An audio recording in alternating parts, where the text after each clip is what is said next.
존경하는 전북 도민 여러분, 구절초 향기 그윽하고 내장산 단풍이 물들어가는 정읍시에서 달려온 여명선 의원입니다.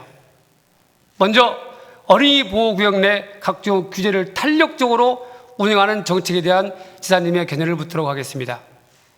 어린이 보호구역 내의 안전 강화를 위해 지난 2020년 3월 일면 민식이법이 시행되었습니다. 하지만 사전 충분한 검토와 상황 점검 없이 여론에 밀려 졸속으로 추진되는 바람에 일방적이고 획일적인 측면이 많습니다. 이에 대다수 국민이 어려움을 호소했고 개정의 목소리가 커지자 최근 관련 정책에 대한 변화 움직임이 일고 있습니다. 대표적으로 지난 4월 경찰청은 스쿨존 탄력적 주정차 허용 가이드라인을 마련해 전국 17개 시도 경찰청 및 자치경찰위원회에 전달했고, 이에 따라 지역별 특징에 맞는 완화된 정책을 시행할 수 있게 되었습니다. 그리고 지난 5월에는 일부 지역을 선정해 간선도로 내에 있는 어린이 보호구역의 속도 제한 기준을 시간에 따라 기존 시속 30km에서 시속 40km 내지는 50km로 상향하는 방안을 시범적으로 도입했고, 성과에 따라 추후 확대 도입한다는 방침까지 덧붙였습니다.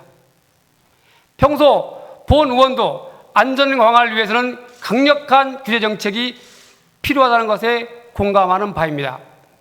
하지만 과유불급이라고 지나치면 아니함보다 못하다는 말이 있습니다.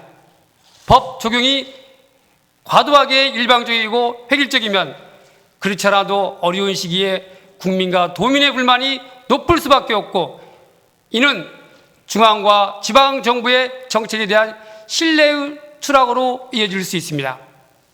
이러한 문제의식을 바탕으로 지사님께 질문드리겠습니다.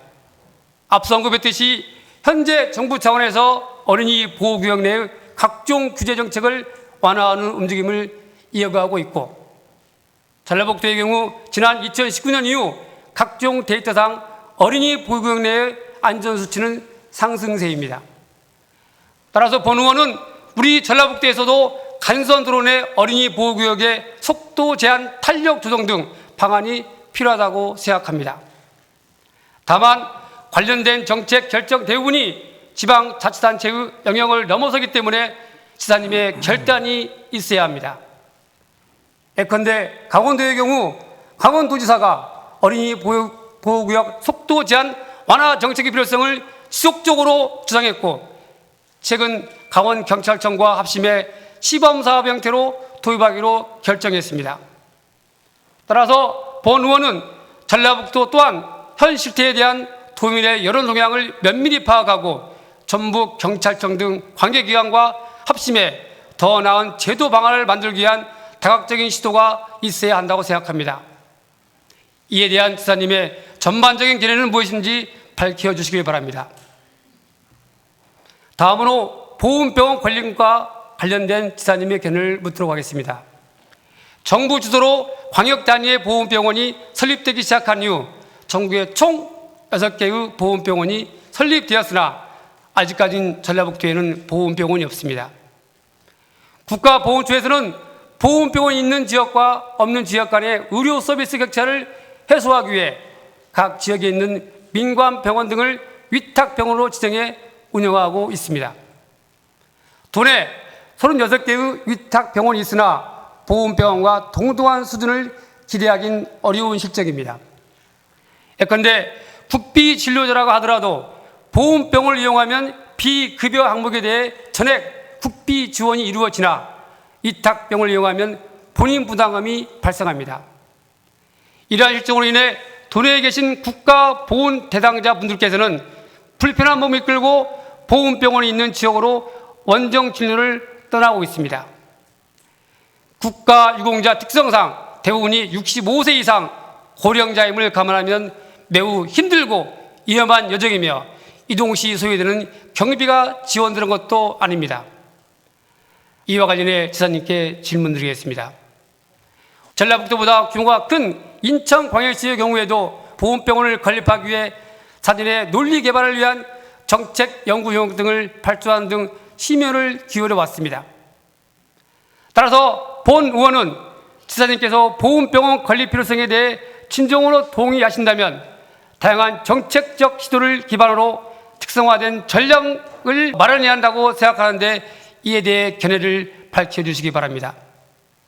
또한 보훈처, 기재부 등 관련 부처가 신규 보훈병원 설립의 소극적인 주된 원인 중 하나로 건립 비용 부담이 있었던 것으로 알고 있습니다. 그렇다면 건립 비용 일정 부분을 지방비로 분담하는 것도 효과적인 전략이라고 생각되는데 이에 대해 지사님의 견해는 어떤지 답변해 주시기 바랍니다.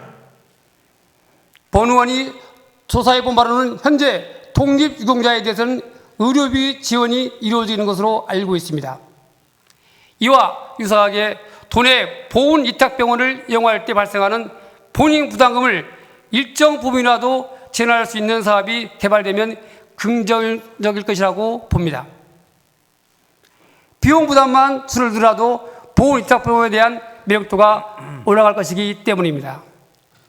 지사님께서는 그간 타 시도 보훈병원과 도내 위탁병원 간의 서비스 격차 해소를 하기 위해 전라북도에서는 어떤 정책적 시도가 있었는지와 본 의원이 제안한 사항에 대한 견해는 무엇인지 구체적으로 답변해 주시기 바랍니다.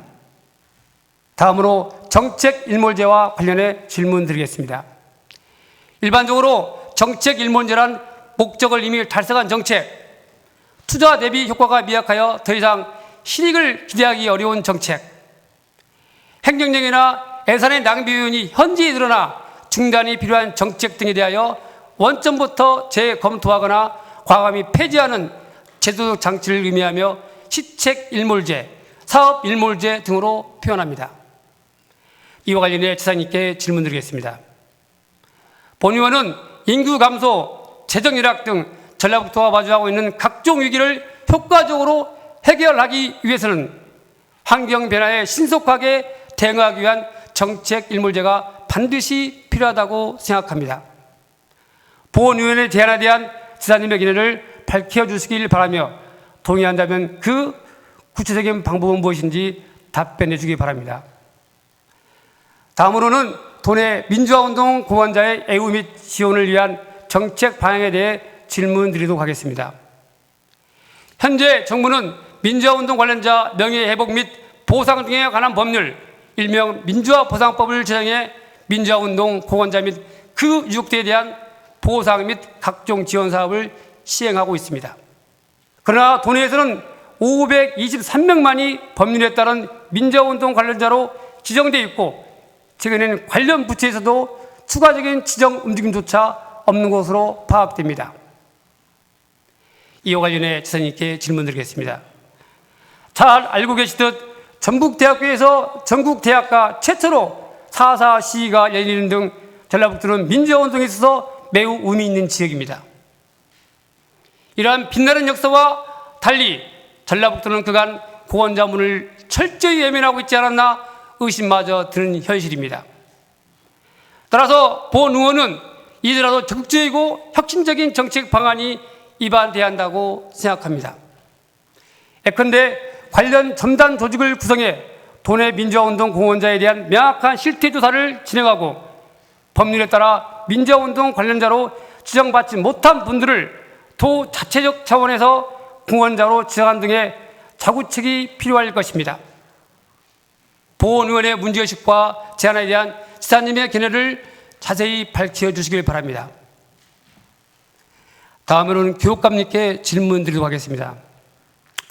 지난 5월 익산의 모 초등학교에서 학생이 담임 교사에게 욕설과 협박 등 부적절한 언행을 수차례 행한 것으로 밝혀져 지역 사회에 큰 충격을 안겼습니다. 더 큰 문제는 이러한 일이 매년 빈번하게 발생하고 있다는 것입니다. 본 의원이 조사해 본 바로는 최근 2년간 총 166건의 교권보호위원회가 개최되었는데 그중 150건이 소속 학생들로 인한 것이었습니다. 치매 유형도 상해 폭행, 협박, 성폭력 범죄, 모욕, 명예훼손 등 보기만 해도 공포스러운 것들 뿐입니다. 대한민국이 선진국 대열에 오를 수 있던 것은 유능한 인재와 민주시민 양성에 헌신한 교육자가 있었기 때문입니다.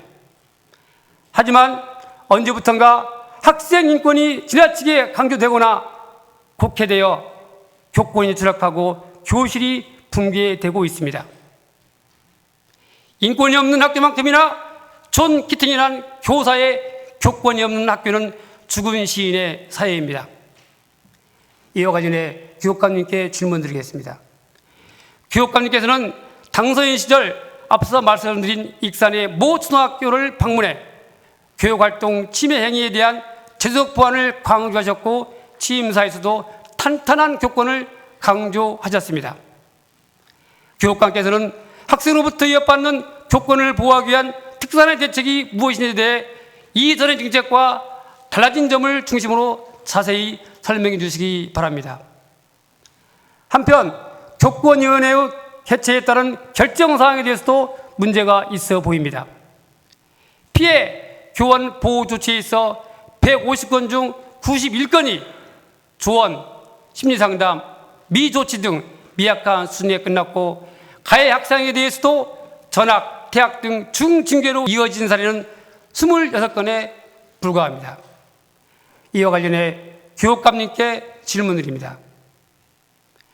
교육감님께서는 이러한 실태에 대해서 어떻게 생각하는지, 그리고 추후 개선 방안은 무엇이라고 생각하는지에 대해 답변해 주시기 바랍니다. 이상으로 도덕 및 교육 학예 행정에 대한 질문을 모두 마치겠습니다. 긴 시간 경청해 주셔서 감사합니다.